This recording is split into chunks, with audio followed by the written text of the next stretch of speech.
పోయిన చోట ఎతుక్కోవడం లేదా సాధించి ఈ రంగాన్ని శాసించడం.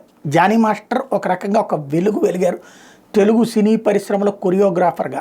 మామూలు డ్యాన్సర్ నుంచి ప్రారంభమై కొరియోగ్రాఫర్గా సూపర్ సక్సెస్, అట్లాగే జబర్దస్త్ లాంటి వాటిలో జడ్జిగా, ఇది మన డి లాంటి వాటిలో జడ్జిగా అద్భుతమైనటువంటి సక్సెస్ అవుతూ వచ్చారు. అట్లాంటి జానీ మాస్టర్ తర్వాత రాజకీయ పరంగా పవన్ కళ్యాణ్తో పాటు జనసేనలో తిరగటం, అట్లాగే పవన్ వీరాభిమాని కావడం, ఇదంతా ఒక ఎత్తు. అందుకే తన మీద అత్యాచార ఆరోపణల సందర్భంలో మొత్తం జనసేన అంతా ఆయనకి అండగా నిలబడింది.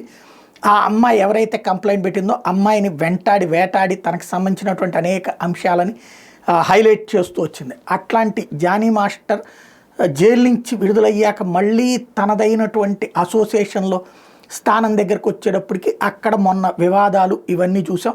దాని మీద జానీ మాస్టర్ ఆగ్రహం వ్యక్తం చేసింది కూడా చూసాం. అయితే జానీ మాస్టర్ ఇప్పుడు తనదైనటువంటిది ప్రూవ్ చేసుకోవడానికి కర్ణాటకలో కొత్త ప్రాజెక్ట్ చేస్తున్నారన్నటువంటి చెప్తున్నారు. పునీత్ రాజ్ కుమార్ సమాధుల దగ్గర మొన్ననే బ్లెస్సింగ్స్ కోరుతూ బెంగళూరులో నా తదుపరి ప్రాజెక్టుకి ముందు వీళ్ళ ఆశీస్సులు అందుకున్నాను అని చెప్పడం. అంతకుముందు వాస్తవంగా తన కన్నడలోనే ఇంతకుముందు ఈ అవార్డు కూడా, జాతీయ అవార్డు కూడా వచ్చినటువంటిది. మరొకసారి దూకుడుగా ముందుకు వెళ్ళడానికి సిద్ధపడుతున్నటువంటి పరిస్థితి.